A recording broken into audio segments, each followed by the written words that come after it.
Kolkata gang rape కేసులో shocking విషయాలు బయటకొస్తున్నాయి.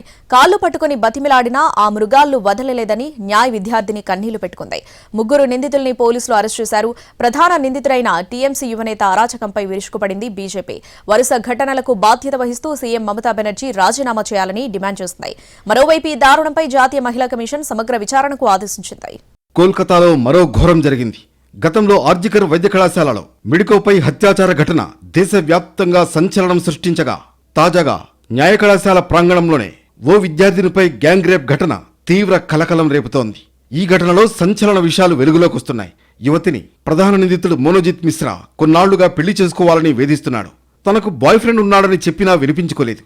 తనను మ్యారేజ్ చేసుకోకుంటే అతణ్ణి చంపేస్తానని బెదిరించాడు. అయినా బాయ్ ఫ్రెండ్నే పెళ్లి చేసుకుంటానని యువతి తెగేసి చెప్పడంతో లా కాలేజీలోనే అఘాయిత్యానికి పాల్పడ్డాడు. ఈ నెల 25న ఎగ్జామినేషన్ ఫామ్స్ ఫిలప్ చేసేందుకు వెళ్లిన యువతిని మరో ఇద్దరు కాలేజీ విద్యార్థుల సాయంతో మోనోజిత్ మిశ్రా నిర్బంధించాడు. మెయిన్ గేట్ కు తాళం వేసి యువతిని సెక్యూరిటీ గార్డ్ రూంలోకి లాక్కెళ్లారు.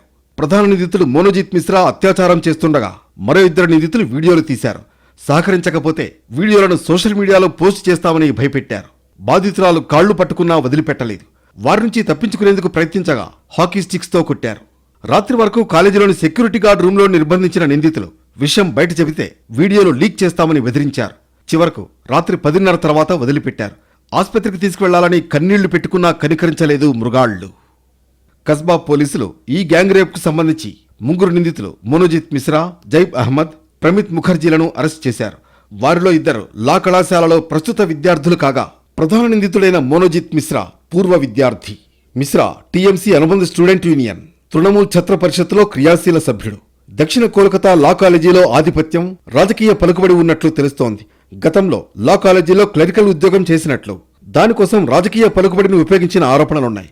ఈ సంఘటనపై పోలీస్ దర్యాప్తు కొనసాగుతోంది. స్పాట్కు వెళ్లిన క్లూస్ టీం కీలక ఆధారాలు సేకరించింది. దాడికి ఉపయోగించిన హాకీ స్టిక్స్ ను స్వాధీనం చేసుకుంది. ఈ దారుణంపై జాతీయ మహిళా కమిషన్ ఆందోళన వ్యక్తం చేసింది. న్యాయ కళాశాల ప్రాంగణంలో జరిగిన ఈ ఘటనను సుమోటోగా తీసుకున్న కమిషన్ దీనిపై సమగ్ర విచారణ జరపాలని కోల్కతా నగర పోలీస్ కమిషనర్కు లేఖ రాసింది. 3 రోజుల్లో నివేదిక ఇవ్వాలని ఆదేశించింది.